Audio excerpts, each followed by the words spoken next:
नमस्कार साथियों, स्वागत है आपका। आशा करती हूँ सुखी होंगे, खुशहाल होंगे। यदि आप मेरे चैनल पे नए हैं तो आपसे विनती है चैनल को सब्सक्राइब कर लीजिए। आज इस वीडियो में मैं आपको शीतला अष्टमी कब है, शीतला अष्टमी की पूजा विधि के बारे में बताने वाली हूँ। तो 2022 के अंदर 25 मार्च को शीतला अष्टमी है और इसको करने के लिए हमें सप्तमी के दिन से ही तैयारियां करनी पड़ती हैं। तो इस वीडियो में हम जानेंगे कि हमें शीतला अष्टमी की पूजा करने के लिए यानी कि शीतला माता की पूजा करने के लिए क्या क्या करना पड़ता है। शीतला माता जो है वो बीमारियों से हमें मुक्ति दिलाने वाली माता के रूप में जानी जाती है। यानी कि गर्मी के मौसम में होने वाली जो भी बीमारियां हैं, माता, बोदरी, चेचक, फोड़े, फुंसी, इन सभी से माता है वो हमें छुटकारा दिलाती हैं। इसीलिए हम शीतला माता की पूजा करते हैं। और हमारे हिंदू धर्म के अंदर यह एकमात्र ऐसा त्यौहार है जिसके अंदर हम बासी खाना खाते हैं और माता को भी बासी खाने का भोग ही लगाया जाता है। तो कुछ जगहों पर इसे बासोड़ा के नाम में से भी जानते हैं, कुछ जगहों पर इसे शीतला अष्टमी, शीतला माता की पूजा के नाम से भी जानते हैं। तो अलग अलग जगहों पर अलग अलग मान्यताओं के हिसाब से पूजा होती है। कहीं पर होली के बाद में आने वाले सोमवार को भी पूजा की जाती है।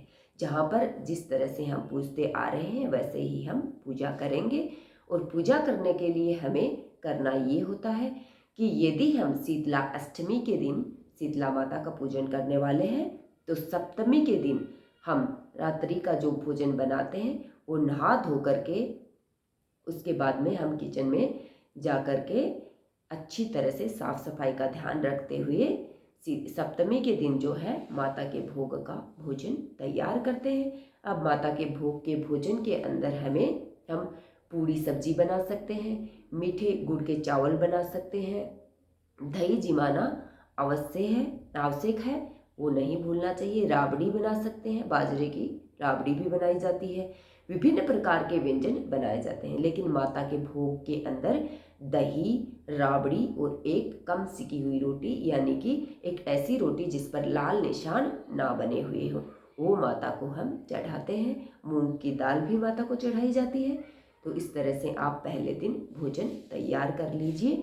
और अष्टमी के दिन सुबह उठ करके स्नान करना चाहिए, लेकिन स्नान है वो ठंडे पानी से ही करना चाहिए। ठंडे पानी से स्नान करने के बाद में जो भोग हमने माता के लिए बनाया है उसमें से हमें दही, राबड़ी और बाजरे की रोटी, चावल, ये माता को भोग लगाना होता है। यदि आपके आसपास शीतला माता का मंदिर है तो आप मंदिर में जाके पूजा कीजिए। यदि मंदिर नहीं है तो हम घर में भी कर सकते हैं। कोई भी एक पत्थर उसे आप धो करके शुद्ध कर लीजिए और उसे माता का स्वरूप मान करके भी आप घर के अंदर भी पूजा कर सकते हैं। यदि आपके घर के आसपास छोटा नीम का वृक्ष है तो वहाँ पर पत्थर को रख करके माता का स्वरूप दे करके चुनरी, एक लाल कपड़ा उड़ा करके उसकी पूजा की जा सकती है। यदि वो भी ना हो सके तो हम जहाँ पर अपने घर में पानी रखते हैं, परिंदा जिसे बोलते हैं, वहाँ पर रख के ही हम पूजा कर सकते हैं। माता को रोली का तिलक नहीं लगाया जाता है। हल्दी की गांठ हमें पूजा के अंदर अवश्य लेनी है। हल्दी की गांठ को घसना है और हल्दी का तिलक माता को भी लगाना है। और उस दिन घर के बच्चे, बड़े, मतलब सभी सदस्य हैं वो हल्दी का तिलक लगाते हैं। यह बहुत ही शुभ माना जाता है। अब हम माता की पूजा करते हैं और शीतला माता की कथा भी इस दिन हम सुनते हैं। शीतला माता से कहते हैं कि माता ठंडी ठंडी रहना। शीतला माता को याद करते रहते हैं, पूजा करते हैं। और उस दिन बच्चे, बूढ़े, बड़े, घर के सभी सदस्य वही भोजन ग्रहण करते हैं जो कि हमने पहले दिन बनाया होता है। गर्म भोजन इस दिन नहीं किया जाता है। माना जाता है कि शीतला माता सफाई की देवी भी है, यानी कि स्वच्छता की देवी के रूप में भी इन्हें जाना जाता है। माता के हाथ में झाड़ू का होना इस चीज़ का प्रतीक माना जाता है कि वो स्वच्छता की देवी है। माता के हाथ में कलश भी होता है जिसमें ठंडा जल होता है और गर्मियों में ठंडा जल है वो हमें शीतलता प्रदान करता है, तो उसका भी अपना एक महत्व है। माता के हाथ में नीम होता है और फोड़े फुंसियों के अंदर भी नीम का अपना एक अलग महत्व है।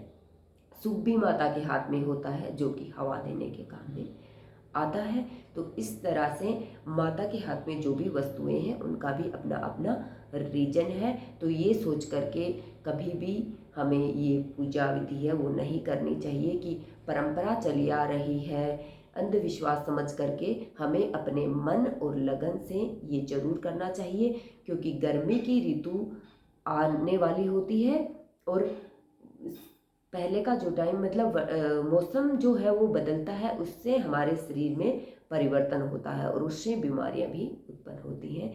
तो इन हर त्योहार का अपना अपना एक अलग महत्व होता है। तो यह परंपरा हमारी पहले से ही चली आ रही है। इस दिन हमें ठंडा खाना ही खाना चाहिए, माता की पूजा विधि विधान से करनी चाहिए, ताकि हमारे पूरे परिवार के ऊपर जो है माता की दया है वो बनी रहे। शीतला माता की कृपा आप सभी पर बनी रहे। यदि आपको मेरी जानकारी पसंद आई हो तो वीडियो को शेयर करें, लाइक करें। धन्यवाद।